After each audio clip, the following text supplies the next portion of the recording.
आप देख रहे हैं देश का सबसे बड़ा cricket show cricket predictor sponsored by one x bat. मैं हूं आपके साथ Sujata and welcome back. Break के बाद आपका स्वागत है क्योंकि 9 दिनों के ब्रेक के बाद इंडिया का बिगेस्ट एंटरटेनर आईपीएल लौट आया है। आईपीएल पार्ट 2 की शुरुआत आज से हो रही है। पहला मुकाबला है RCB versus defending champion KKR. मुकाबला ये बेंगलुरु में होने वाला है और इस मुकाबले पर सबकी निगाहें हैं क्योंकि एक खुशी की लहर है, एक डिसअपॉइंटमेंट था, एक निराशा थी, लेकिन अब हालात ठीक हो गए हैं और लोगों में जबरदस्त जोश है और लोग उम्मीद कर रहे हैं कि अब जब आईपीएल की वापसी है तो जोश कहीं ज्यादा होने वाला है। दर्शकों का भी जोश है, प्लेयर्स जो है वो भी एक ब्रेक के बाद फ्रेश होकर रिजुवनेट होकर सामने आ रहे हैं और इसीलिए हमारे भी इस मैच पर खास निगाहें हैं। आपको बता दें कि मुकाबला है आरसीबी और केकेआर के बीच। हालांकि इस सीजन की पहले मुकाबले में पहला मैच भी इन दोनों के ही बीच हुआ था जिसमें आरसीबी ने 7 विकेट से हरा दिया था केकेआर को। कुल मिलाकर अगर हम बात करें तो दोनों का आमना सामना 35 बार हो चुका है जिसमें 20 बार केकेआर ने, 15 बार आरसीबी ने बाजी मारी है। लेकिन पिछले 5 मुकाबलों की अगर हम बात करें उसमें भी केकेआर भारी है, सिर्फ 1 बार आरसीबी जीता है,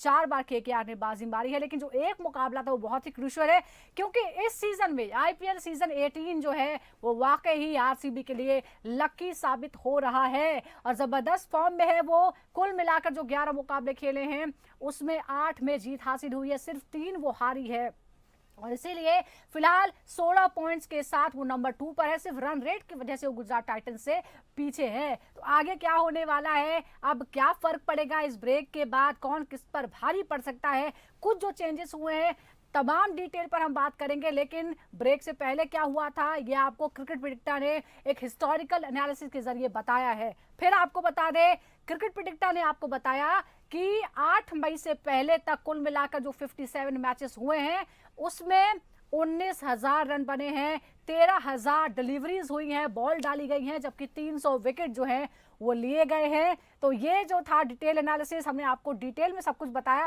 लेकिन अब बात कर लेते हैं आज के मुकाबले की और जैसा मैंने आपको बताया कि दोनों के बीच मुकाबला होने वाला है।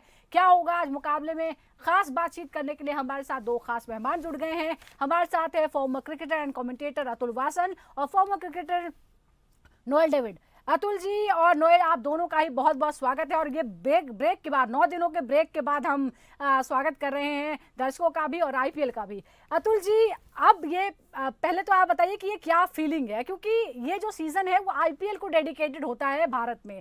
ब्रेक हो गया, अब आपको क्या महसूस हो रहा है? Biggest entertainer is back. देखिए बड़ी खुशी है क्योंकि मुझे लग रहा था, एक समय ऐसा लग रहा था कि शायद आईपीएल वापस आए ही ना, पर अब लगता है कि चलिए बाकी के बचे हो जाएंगे। शायद कुछ प्लेयर नजर ना आए पर उससे फर्क नहीं पड़ता क्योंकि इंडियन प्रीमियर लीग है ना, इंडियन प्रीमियर लीग है। तो अगर 2-4 फॉरेन प्लेयर्स जो है वो वापस नहीं आ सकते, मुझे उससे खास फर्क नहीं पड़ता। खत्म होना टूर्नामेंट का जरूरी था और अभी इतना बड़ा एक क्रिकेट सीरीज आने वाली है, बड़ी बड़ी खबरें बीच में मिली है, विराट का ना खेलना तो थोड़ा सा इमोशनल भी रहेगा आखिरी टाइम विराट को उस तरह से देखना। क्योंकि अब चलिए मुझे लगता है कि आरसीबी के लिए खेलते नजर आएंगे पर फिर भी टेस्ट क्रिकेट में नहीं नजर आएंगे, तो उस लिहाज से मैं विराट कोहली को जब कुछ खास नजरों से अब खेलते हुए देखूंगा। बिल्कुल, ये थोड़ा सा इमोशनल जो है वो टच भी हो गया इस पूरे मुकाबले में। लेकिन नोएल, हम लगातार बात करते रहे पार्ट 1 में भी, अब पार्ट 2 में वापसी हो गई है। पहले तो बताइए कि आपको क्या लग रहा है और आज के मुकाबले से आप क्या उम्मीद कर रहे हैं? ये ब्रेक अच्छे के लिए था या फिर मोमेंटम थोड़ा बिगड़ जाएगा इससे? रीग्रुप के बाद आई थिंक स्ट्रैटेजी अलग रहेगी, बट केकेआर के लिए कोई ये नहीं है because there is nothing to lose. यहाँ से उनकी क्वालिफाई होने के लिए चांस नहीं है। सो आई थिंक एक गेम अलग स्ट्रैटेजी से आएंगे, बट आई थिंक आरसीबी जो तरीके से खेल रहे थे जो ये साल IPL, I think we pray वही मोमेंटम रखें बिकॉज दे हैव अच्छी चांस है क्वालिफाई होने के लिए, आगे जाने के लिए और ट्रॉफी भी उठाने के लिए काफी अच्छी चांस है। I think it is great that IPL is back. लोग सोचे कि आईपीएल खत्म हो गया and everything, but IPL is back.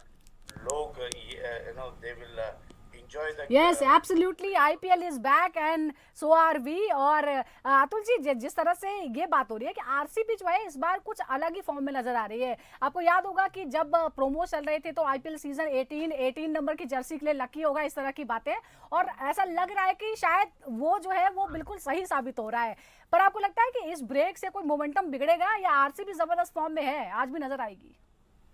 देखिए जो टीम अच्छा खेल रही है ना, एकदम से ओवरनाइट बुरी फॉर्म से नहीं हो सकती क्योंकि कुछ ना कुछ इंट्रिंसिकली आपकी टीम में अच्छा होता है, तभी आप इस कदर टॉप पे रहते हैं। और आरसीबी ने बताया चाहे वो आप उसको वो कर दें, सुपरस्टिशन कह दें या टोटका कह दें कि 18 नंबर 18 हो गया, जी। पर मुझे लगता है ऐसी बात नहीं है। कुछ ना कुछ सही जो खाने होते हैं ना, जो सही खानों में पड़ने चाहिए सिक्के आपके, तभी कुछ बेहतर होता है। और कई देखिए बड़ी बड़ी टीमें हैं, बहुत बढ़िया सब कुछ तैयारी की है, पर शुरुआत ही नहीं हो पाई। मुंबई इंडियंस का कितना खराब शुरुआत रहा, जबकि मुंबई इंडियंस हमेशा से उनका कोर ग्रुप जो है, उनकी जो टैलेंट हंट रहता है और जो टीम बनाते हैं वो बड़ा जबरदस्त रहता है। उसके बावजूद कोई गारंटी नहीं है कि आपने सब कुछ अच्छा कर दिया, पैसे खर्च दिए आपने, ऑफ द सीजन आपने बड़ा अच्छा एक आपने रिदम बनाया, सिस्टम बनाया क्रिकेट का, उसको आपको रिजल्ट मिलेगा। तो मुझे लगता है कि कई बार हमने देखा राजस्थान रॉयल पहले सीजन में, सबको याद है कि लग रहा था कि भैया क्या सबसे सस्ती टीम बना दी है, कोई खिलाड़ी नहीं है, पर फिर जीत गए थे। तो इसलिए मुझे लगता है कि आपको पता लग जाता है mid way during the season कि किस टीम में इतनी डेप्थ है कि एक आधा प्लेयर ऊपर नीचे हुए और कॉम्बिनेशन ना बना, उसके बावजूद भी कोई ना कोई प्लेयर आपको जिता रहा है। ऐसा हमने आरसीबी में देखा है इस बार। बिल्कुल अतुल, एक बार आपसे मैं एक और समझूं, क्योंकि जो रिकॉर्ड्स हैं, हमने 35 मुकाबलों का जो एनालिसिस किया है उसमें 20 जो है 20 बार केकेआर को जीत मिली है, 15 बार जो है आरसीबी जीता है। लेकिन फिर आपको क्या लगता है इस सीजन में कहाँ क्या ऐसी खामियां थी जिसकी वजह से केकेआर नीचे रह गया और आरसीबी ऊपर आ गया?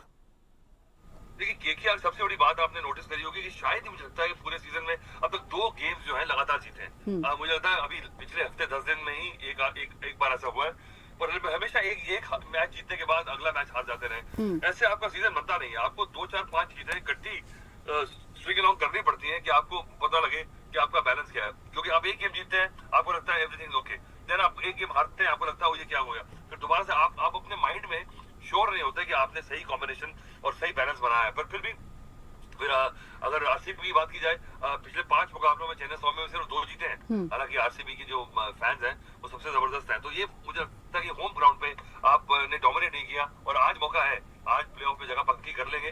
केकेआर के लिए नथिंग टू लूज है। तो मुझे लगता है जब ऐसी टीम हो ना, और पिछले साल की विनर भी है, तो थोड़ा डेंजरस हो जाता है। क्योंकि एक आधा खिलाड़ी कहता है कि चलिए मैं अपना नाम बनाऊं, तो फियरलेस अप्रोच से वो अप्रोच करता है गेम को, उसे डर नहीं रहता कि आगे जाना है, सिलेक्ट होना है। वो कहता है चलिए देखते हैं, मैं देखता हूँ क्या करता हूँ। उस लिहाज से अगर देखा जाए तो वो खतरा है आरसीबी के लिए। बिल्कुल, there is nothing to lose for KKR. क्या नोएल आप भी अग्री करते हैं अतुल से? अतुल कह रहे हैं कि आप ज़्यादा फेयरलेस होकर केकेआर खेल सकती है।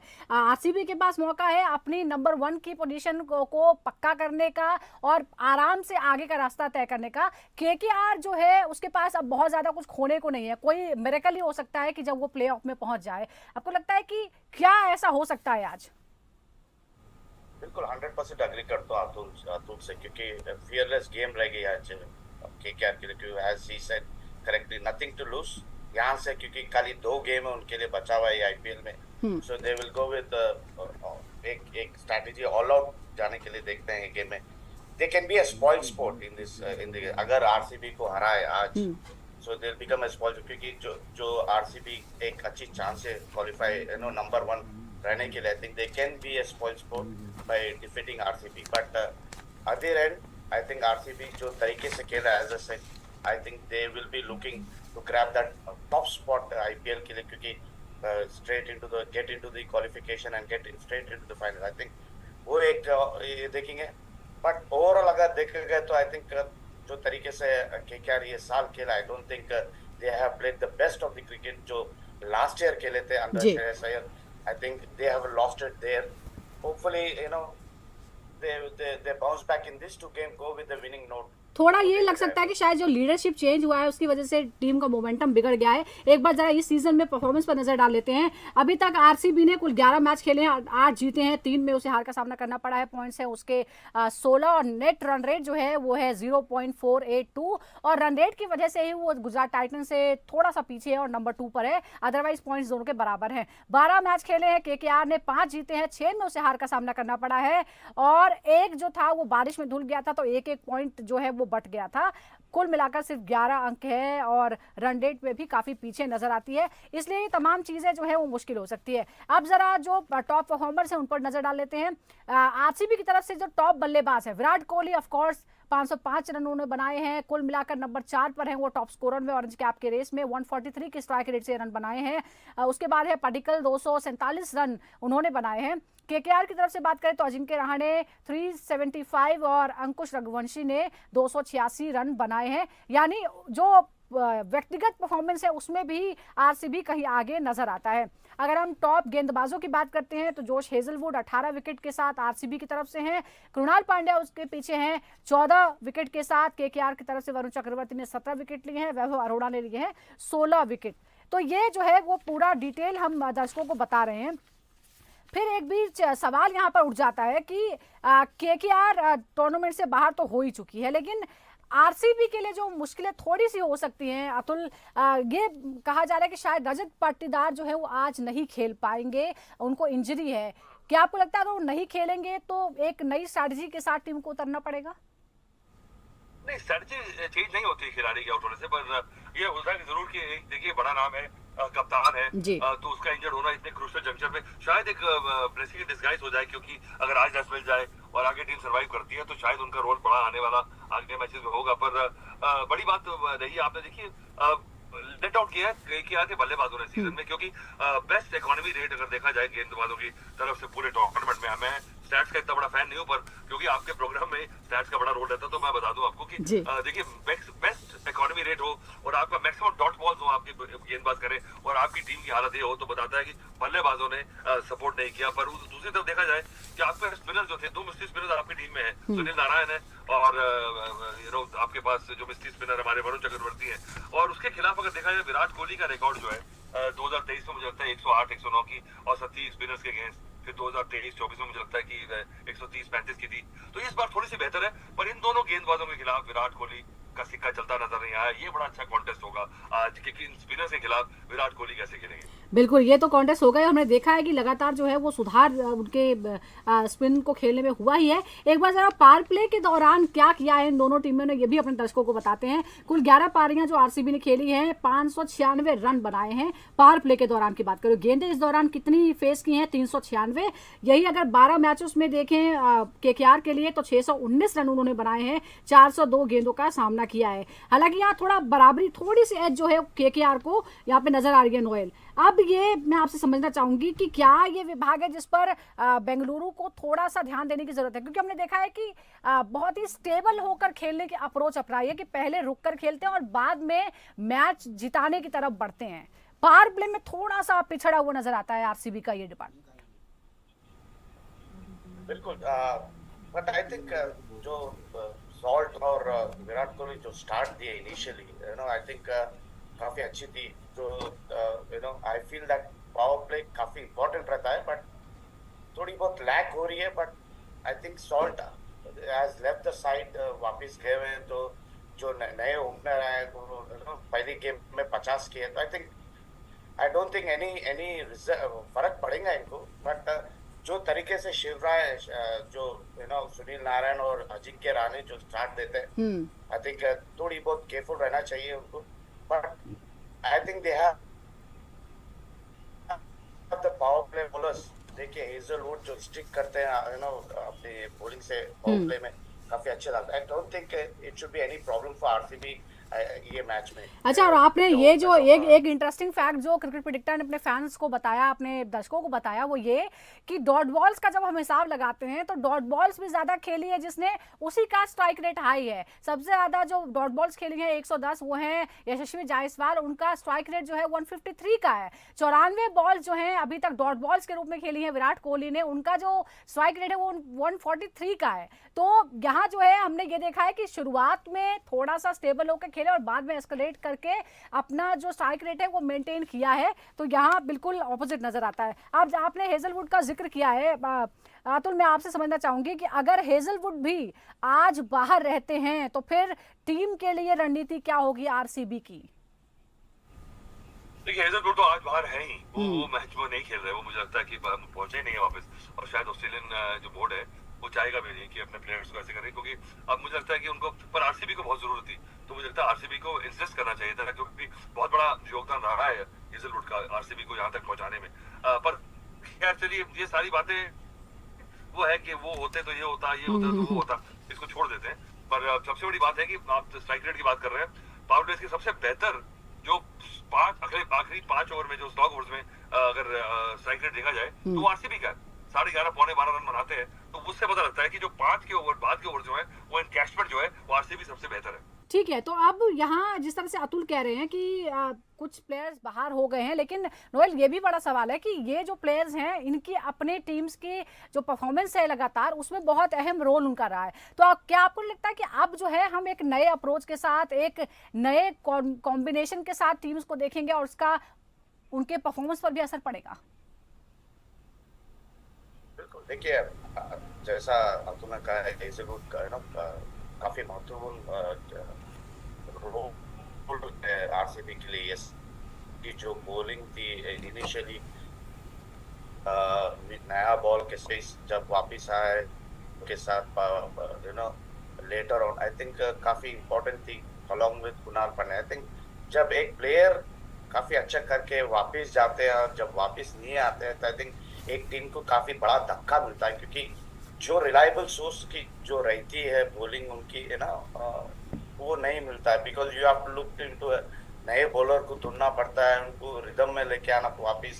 सो आई थिंक एक छोटी सी धक्का मिलने का चांस है आज। एक बॉलर की कमी पड़ेगी इजरूट के नाम पे आरसीबी के लिए, क्योंकि जी स्ट्राइक बॉलर की कमी है यहाँ। तो अगर ये मैच खेलना है तो इफ स्ट्राइक बॉलर की कमी रहेगी है आज के मैच। बिल्कुल ये कमी रहेगी, लेकिन एक और बात है, अगर हम केकेआर के लिए देखें, जैसा हम शुरू से ही बात कर रहे हैं कि they have nothing to lose, but आपको लगता है कि आज कम से कम एक मौका है कि जो उनकी बेंच स्ट्रेंथ है उसका वो इस्तेमाल करें और इस सीजन के लिए नहीं, कम से कम अगले सीजन के लिए तैयारी करें? बिल्कुल, यही तो देखिए अब चेन्नई सुपर किंग्स ने कहा करे, दे हैव डन दैट, कि नए खिलाड़ियों को अपॉर्चुनिटी दिए, उनको टेस्ट किए मैदान में उतार के कि ये लोग सर्वाइव कर सकते हैं ये बड़ी इवेंट में। तो आई थिंक केकेआर भी वही करना चाहिए, क्योंकि नेक्स्ट ईयर के लिए अगर जब आपकी बेंच स्ट्रेंथ है तो you put them into test. आप देखिए कि कौन से खिलाड़ी आपके लिए नेक्स्ट ईयर काम में आएंगे। So I think it's correct opportunity. 2 game बचा हुआ है, दोनों गेम में you are nothing to lose यहाँ से, तो आप अपॉर्चुनिटी दीजिए यंगस्टर्स के लिए। आप देखे where will they stand in this IPL अगर ये 2 मैच में परफॉर्म किया। अच्छा नोएल, अभी हम पॉइंट्स टेबल में देख रहे हैं, एक तो लगातार अच्छा परफॉर्मेंस किया है बेंगलुरु ने, उसके बाद पॉइंट्स टेबल में नंबर 2 पर है, पॉइंट्स 16 ही है लेकिन उसका रन रेट थोड़ा सा कम है। आज की जीत कितनी ज़रूरी है कि वो ट्रॉफी पहली बार उठाने के और करीब पहुंच जाए, या आपको लगता है कि अब जो है वो उसकी जगह पक्की हो चुकी है, वो प्लेऑफ में ही रहेगा?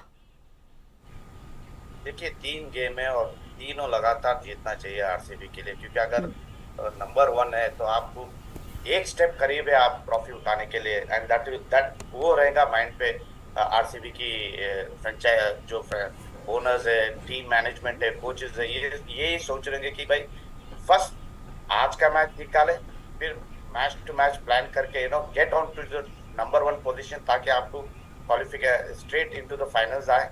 that they will be looking into that। और आज का मैच काफी इम्पोर्टेंट है, क्योंकि एज आई सेड कि केकेआर एक स्पॉइल स्पोर्ट हो सकते हैं। आज के मैच में nothing, they will come with